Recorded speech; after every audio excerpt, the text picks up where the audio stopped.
জুলাইয়ে যারা আহত হয়েছেন, চিরতরে পঙ্গু হয়েছেন, দৃষ্টি হারিয়েছেন, জাতির পক্ষ থেকে আমি তাদের প্রতি শ্রদ্ধা ও কৃতজ্ঞতা জানাচ্ছি।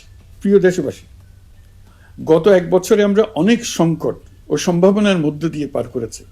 অনেক ঘটনা, দুর্ঘটনা আমাদের গভীরভাবে বেদনাহত করেছে। সর্বশেষ মাইলস্টোন কলেজে বিমান বিধ্বস্ত হয়ে ঝরে গেছে আমাদের কোমলমতি শিশুসহ বেশ কিছু মানুষের প্রাণ। আগুনে পুড়ে আহত হয়েছেন অনেকেই। এই ঘটনা আমাদের সবাইকে শোকস্তব্ধ করে দিয়েছে। এই দুর্ঘটনায় নিহতদের আত্মার শান্তি কামনা করছি। যারা এখনো হাসপাতালে চিকিৎসাধীন, তাদের দ্রুত আরোগ্য কামনা করছি। এই ভয়াবহ দুর্ঘটনার পর সিঙ্গাপুর, চীন, ভারত সহ কয়েকটি দেশের যে সকল চিকিৎসক এবং নার্স আহতদের সেবায় অক্লান্ত পরিশ্রম করেছেন, তাদের প্রতি কৃতজ্ঞতা জানাচ্ছি। যারা রক্ত দিয়ে আহতদের পাশে দাঁড়িয়েছেন, কৃতজ্ঞতা জানাচ্ছি তাদের প্রতিও। প্রিয় দেশবাসী, জুলাই অভ্যুত্থানের পর আমরা অনেক দূর পথ অতিক্রম করে এসেছি। আমাদের জাতীয় জীবনে শান্তি শৃঙ্খলা ফিরে এসছে, অর্থনীতিতে গতিশীলতা এসছে, সংকট দূর হয়েছে। মাত্র কয়েকদিন আগে যুক্তরাষ্ট্রের সঙ্গে আমরা সফলতার সঙ্গে শুল্ক আলোচনা সমাপ্ত করেছি। এর ফলে আমাদের অর্থনীতির সম্ভাবনা বহুগুণ বেড়ে গিয়েছে। যখন এক বছর আগে আমাদের অন্তর্বর্তীকালীন সরকার 16 বছর ব্যাপী একটানা ধ্বংসযজ্ঞ এবং লুটপাটে বিধ্বস্ত এক অর্থনীতির দায়িত্ব নিয়েছিলাম, তখন কারোরই মনে হচ্ছিল না এই বিধ্বস্ত অর্থনীতিকে আবার সহজে চালু করা যাবে। মাত্র এক বছরের মধ্যে আমরা এতদূর রাস্তা অতিক্রম করতে পারবো, এটা চিন্তাই করা যায়নি। অর্থনীতি ঘুরে দাঁড়িয়েছে, এখন দ্রুত গতিতে এগিয়ে যাবার পালা। আমরা এখন অন্তর্বর্তী সরকার থেকে একটি নির্বাচিত সরকারের হাতে রাষ্ট্র পরিচালনার দায়িত্ব তুলে দেওয়ার দিকে অগ্রসর হচ্ছি। আমরা দায়িত্ব গ্রহণের 4 মাসের মাথায় জাতির উদ্দেশ্যে দেওয়া ভাষণে আমি প্রতিশ্রুতি দিয়েছিলাম 2026 সালের জুনের মধ্যে দেশের আগামী জাতীয় সংসদ নির্বাচন আয়োজন করব। তবে নির্বাচনের আগে আমাদের অত্যাবশ্যকীয় কয়েকটি কাজ সম্পন্ন করতে হবে। এর মধ্যে অন্যতম হল জুলাই ঘোষণাপত্র ও জুলাই সনদ। আজ জুলাই গণ অভ্যুত্থান দিবসে সকল রাজনৈতিক দলকে সঙ্গে নিয়ে আমরা জাতির কাছে জুলাই ঘোষণাপত্র উপস্থাপন করেছি। এই ঘোষণাপত্রে মহান মুক্তিযুদ্ধ সহ বাংলাদেশের মানুষের অতীতের বিভিন্ন ঐতিহাসিক ও গণতান্ত্রিক সংগ্রাম থেকে শুরু করে জুলাই অভ্যুত্থানের প্রেক্ষাপট বর্ণনা করা হয়েছে।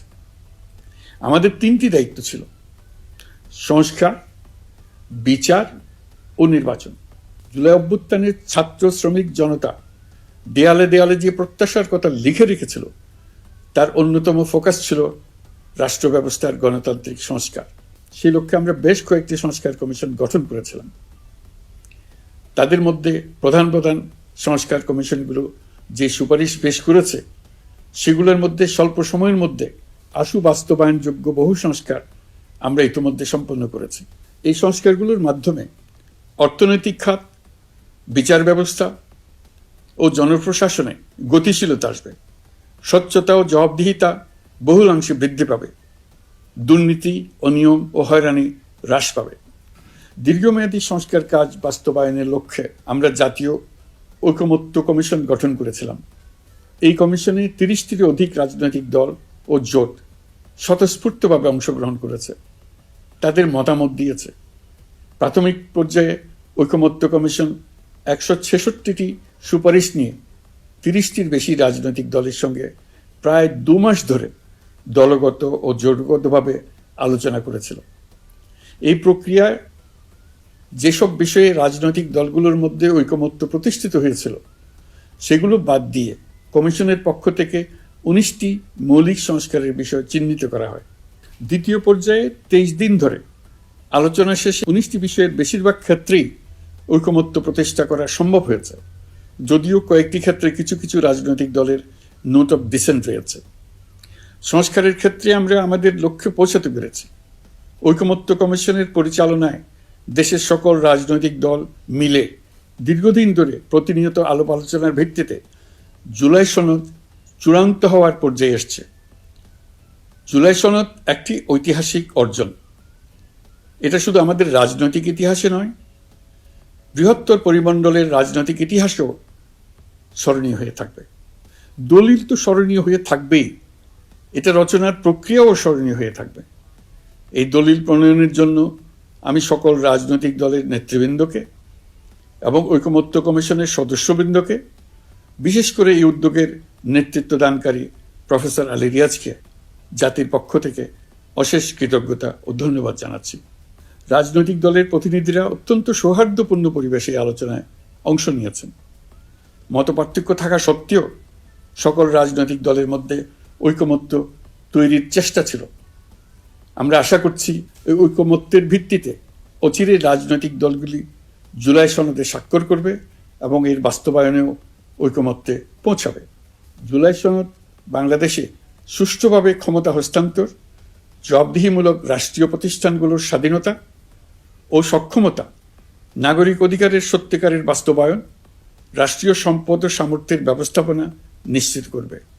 আমাদেরকে নিশ্চিত করতে হবে ভবিষ্যতের কোনো সরকারই যেন আর ফ্যাসিস্ট হয়ে উঠতে না পারে। রাষ্ট্রকে এমনভাবে মেরামত করতে হবে যাতে কখনো কোথাও ফ্যাসিবাদের লক্ষণ পাওয়া গেলেই সেটিকে যেন তাৎক্ষণিকভাবে সেখানেই নির্মূল করা যায়, আর যেন 16 বছরের জন্য অপেক্ষা করতে না হয়, বহু মানুষকে প্রাণ দিতে না হয়, আমাদের যেন আরেকটি গণ অভ্যুত্থানের প্রয়োজন না হয়। জুলাই আগস্টের মানবতা বিরোধী অপরাধ মামলায় বিচার কাজ দৃঢ়ভাবে এগিয়ে চলেছে। বিচারের আনুষ্ঠানিক শুনানি পর্বও শুরু হয়েছে। ইতিহাসের নির্মম হত্যাযজ্ঞে যারা জড়িত তাদের বিচার এদেশের মাটিতে হবেই। বিচার প্রক্রিয়া ও এর ফলাফল ক্রমান্বয়ে মানুষের কাছে প্রকাশিত হতে থাকবে। বিচারের পুরো প্রক্রিয়া দেশবাসীর কাছে স্বচ্ছ ও দৃশ্যমান রাখা হচ্ছে। এবার আমাদের সর্বশেষ দায়িত্ব পালনের পালা, নির্বাচন অনুষ্ঠান। আজ এই মহান দিবসে আপনাদের সামনে এই বক্তব্য রাখার পর থেকেই আমরা আমাদের সর্বশেষ এবং সবচেয়ে গুরুত্বপূর্ণ অধ্যায়ে প্রবেশ করব। আমরা এবার একটা নির্বাচিত সরকারের কাছে দায়িত্ব হস্তান্তরের প্রক্রিয়া শুরু করব। অন্তর্বর্তী সরকারের পক্ষ থেকে আমি প্রধান নির্বাচন কমিশনারের কাছে চিঠি পাঠাব, যেন নির্বাচন কমিশন আগামী রমজানের আগে 2026 সালের ফেব্রুয়ারি মাসে জাতীয় নির্বাচন অনুষ্ঠানের আয়োজন করেন। আপনারা সকলেই দোয়া করবেন যেন সুন্দরভাবে নির্বাচন অনুষ্ঠান করে এদেশের সকল নাগরিক একটি নতুন বাংলাদেশ গড়ার কাজে সফলভাবে এগিয়ে যেতে পারে। আমরা সরকারের পক্ষ থেকে এই নির্বাচন যাতে সুষ্ঠু, শান্তিপূর্ণ এবং উৎসবমুখরভাবে সম্পন্ন করা যায় সেজন্য সকল প্রকার সাহায্য সহযোগিতা প্রদান করব। এবারের নির্বাচন যেন আনন্দ উৎসবের দিক থেকে, শান্তি শৃঙ্খলার দিক থেকে, ভোটার উপস্থিতির দিক থেকে, সৌহার্দ্য ও আন্তরিকতার দিক থেকে দেশের ইতিহাসে স্মরণীয় হয়ে থাকে। সেই জন্য সকল আয়োজন সম্পন্ন করতে আগামীকাল থেকে আমরা সকলেই মানসিক প্রস্তুতি ও প্রাতিষ্ঠানিক আয়োজন শুরু করব। নির্বাচনে ভোটারদের সম্পর্কে দুই একটা কথা বলতে চাই। এবার আমরা প্রবাসী ভোটারদের ভোট দেওয়ার আয়োজন নিশ্চিত করতে চাই। অর্থনৈতিক দিক থেকে সম্পূর্ণ বিধ্বস্ত বাংলাদেশ যে আবার দ্রুত ঘুরে দাঁড়াতে পেরেছে তার বড় কারণ হলো আমাদের রেমিটেন্স যোদ্ধাদের ঐতিহাসিক অবদান। নির্বাচনে তাদের অংশগ্রহণ নিশ্চিত করার জন্য নির্বাচন কমিশন প্রস্তুতি নিচ্ছে।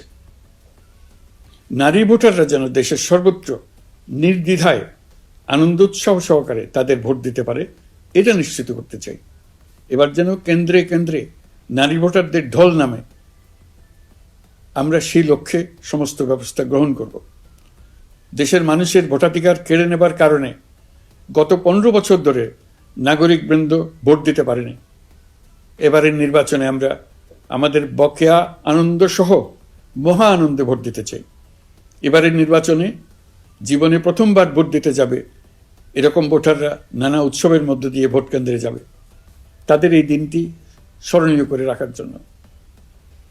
এর মধ্যে নতুন নারী ভোটার থাকবে, নতুন পুরুষ ভোটার থাকবে, এর মধ্যে এমন ভোটার থাকবে যারা 15 বছর আগে থেকেই ভোট দিতে পারত, কিন্তু জীবনে একবারও ভোট দিতে পারেনি।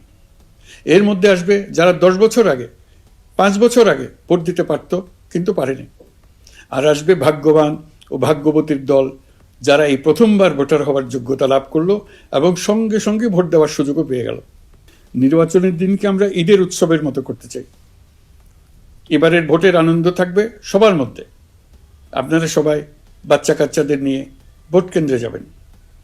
নাগরিক অধিকার প্রয়োগের মহা আনন্দ পরবর্তী বংশধরদের কাছে তুলে ধরার জন্য এখন থেকে প্রতিদিন আলাপ আলোচনা করুন। আপনার এলাকায় ভোটদান ব্যবস্থা কেমন হলে সুন্দর হয়, কেমন হলে আনন্দমুখর হয়, সেটা আগে থেকে ঠিক করার জন্য। নতুন বাংলাদেশ গড়ার কাজের ভিত্তি রচনা হবে এবারের নির্বাচনে। তার জন্য প্রস্তুতি নিন।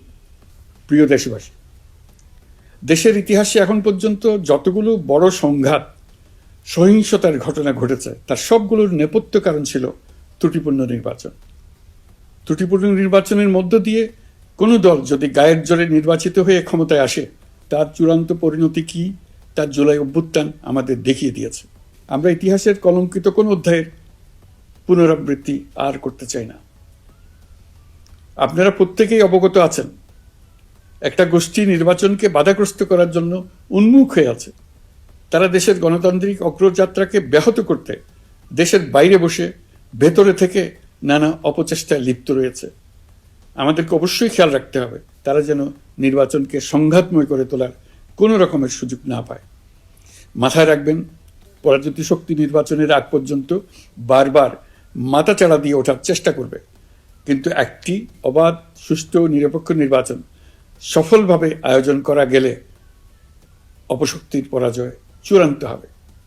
নির্বাচন সংক্রান্ত বিষয়ে প্রতিনিয়ত পরামর্শ নেওয়ার জন্য আমরা প্রযুক্তির সাহায্য নেব। এই জন্য একটি অ্যাপ তৈরির উদ্যোগ নিচ্ছি। দ্রুত এই অ্যাপটি চালু হবে। আপনারা আপনাদের সকল পরামর্শ, সকল মতামত, সকল আশঙ্কা এবং উদ্যোগের কথা এই অ্যাপের মাধ্যমে আমাদেরকে জানাবেন। আমরা তা যথাযথ কর্তৃপক্ষকে জানিয়ে দেব, সমস্যা সমাধানের জন্য ব্যবস্থা নেব। রাজনৈতিক দলগুলোর প্রতি আমার আহ্বান থাকবে, আপনাদের নির্বাচনী ইশতেহারে, আপনাদের প্রতিশ্রুতি, প্রতিজ্ঞা, পরিকল্পনায় কোনো কিছুতেই যেন তরুণরা বাদ না পড়ে, নারীরা বাদ না পড়ে। মনে রাখবেন, যে তরুণ তরুণীরা বাংলাদেশকে বদলে দিয়েছে, তারা বিশ্বকেও বদলে দেওয়ার ক্ষমতা রাখে। আপনার দল থেকে তাদেরকে সেই সুযোগ দেওয়ার উদ্যোগ নেন। আগামী নির্বাচনে সবাই নিরাপদে যার যার পছন্দের প্রার্থীকে ভোট দেবে, এটা নিয়ে কারো কোনো আপত্তির সুযোগ রাখা যাবে না। আমরা সবাই সবার পছন্দের প্রতি সম্মান দেখাবো, এটাই হোক আমাদের প্রতিজ্ঞা। প্রিয় দেশবাসী, আপনারা জানেন, সরকার দায়িত্ব গ্রহণের পরপরই দেশের দক্ষিণ ও উত্তরাঞ্চলে যে ভয়াবহ বন্যা পরিস্থিতি তৈরি হয়েছিল, তা ফসল উৎপাদনে ব্যাপক ক্ষতি সাধন করেছে। এর ফলে নিত্য প্রয়োজনীয় পণ্যের মূল্যবৃদ্ধির আশঙ্কা হয়েছে। তবে সংশ্লিষ্ট প্রতিষ্ঠান ও কর্তৃপক্ষের যথাযথ পদক্ষেপ, নজরদারি ও মধ্যস্বত্বভোগীদের দৌরাত্ম্য কমানোর ফলে এটি এড়ানো গেছে। বিশেষ করে এবছরের পবিত্র মাহে রমজান মাস থেকে শুরু করে এখন পর্যন্ত বাজার পরিস্থিতি স্থিতিশীল রয়েছে। মূল্যস্ফীতির নিয়ন্ত্রণ ছিল আমাদের জন্য সবচেয়ে বড় চ্যালেঞ্জ। ভঙ্গুর অর্থনীতি ও বন্যার কারণে খাদ্য মূল্যস্ফীতি হয়েছিল প্রায় 14%। এখন সেটা অর্ধেকে নেমে আসছে। আমরা আশা করছি ডিসেম্বরের মধ্যে এটা 6% নেমে আসবে। এই জুন মাসে দেশের সার্বিক মূল্যস্ফীতি কমে 8.48% হয়েছে, যা বিগত 35 মাসের মধ্যে সর্বনিম্ন। এই নিয়ে 4 মাস ধরে সার্বিক মূল্যস্ফীতি ক্রমান্বয়ে কমেছে। বর্তমান অন্তর্বর্তীকালীন সরকারের প্রতি প্রবাসীদের অসীম আস্থার ফলে মুদ্রাবাজারেও স্থিতিশীলতা ফিরে এসছে। গত অর্থ বছরে ব্যাংকিং চ্যানেলে রেকর্ড $3033 কোটি প্রবাসী আয় দেশে এসছে। রপ্তানি আয়ে প্রায় 9% প্রবৃদ্ধি হয়েছে। এর ফলে টাকা শক্তিশালী হয়েছে। অনেক বছর পর ডলারের বিপরীতে টাকার মান বাড়ছে। গত 11 মাসে বৈদেশিক পাওনাদারদের পাওনা সুদ ও আসল বাবদ $4 বিলিয়ন, অর্থাৎ $400 কোটি অর্থ পরিশোধ করা হয়েছে, যা এ যাবৎকালের সর্বোচ্চ। আগের বকেয়া আদায় পরিশোধের পরও বৈদেশিক মুদ্রার রিজার্ভ বাড়ছে। আগামীতে এই ধারা বজায় থাকবে বলে আমরা আশা করি। বিদেশি বিনিয়োগ বৃদ্ধিতে বিভিন্ন উদ্যোগ নেওয়ার ফলে এবছরের প্রথম 3 মাসে বিদেশি বিনিয়োগ এসছে $10,500 কোটি। গত বছরের একই সময়ের তুলনায় এটা দ্বিগুণেরও বেশি।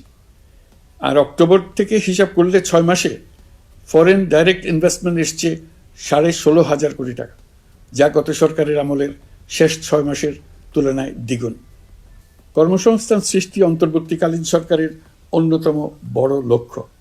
সম্প্রতি হংকং ভিত্তিক শিল্পগোষ্ঠী হান্ডা বাংলাদেশের বস্ত্র ও তৈরি পোশাক খাতে 250 মিলিয়ন মার্কিন ডলারের বিনিয়োগের প্রতিশ্রুতি নিয়ে এসছে, যা এ খাতে চীনা কোনো কোম্পানির একক সর্বোচ্চ বিনিয়োগ। তাদের এই বিনিয়োগের ফলে 25,000 লোকের কর্মসংস্থান হবে। আমরা দৃঢ়ভাবে বিশ্বাস করি হান্ডার এই বিনিয়োগ আরও চীনা কোম্পানিকে এই দেশে বিনিয়োগের জন্য উৎসাহিত করবে।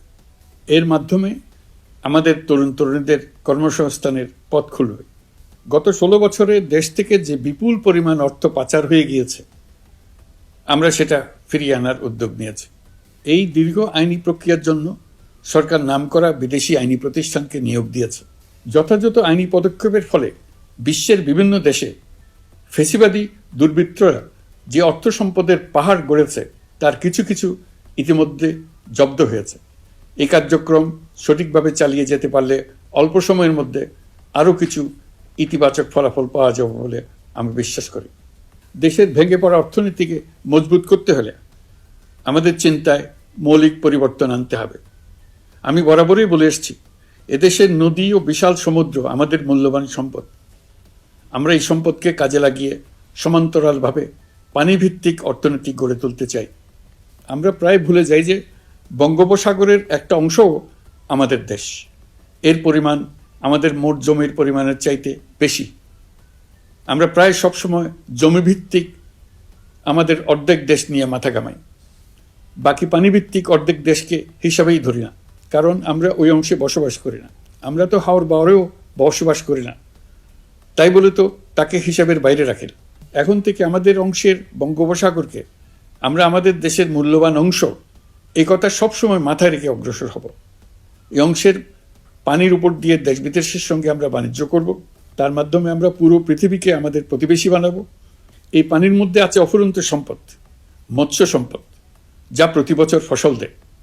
এই পানির নিচে আছে অফুরন্ত গ্যাস। এর সব কিছুকে নিয়েই প্রতিনিয়ত আমাদের চিন্তাভাবনাকে চালিত করতে হবে। বর্তমান সরকার চট্টগ্রাম বন্দর ব্যবস্থাপনাকে নতুন করে সাজানোর উদ্যোগ নিয়েছে। সরকার সম্প্রতি বাংলাদেশ নৌবাহিনী পরিচালিত ড্রাই ডক লিমিটেডকে নিউ মেরিন টার্মিনাল কন্টেইনার হ্যান্ডলিংয়ের দায়িত্ব দিয়েছে।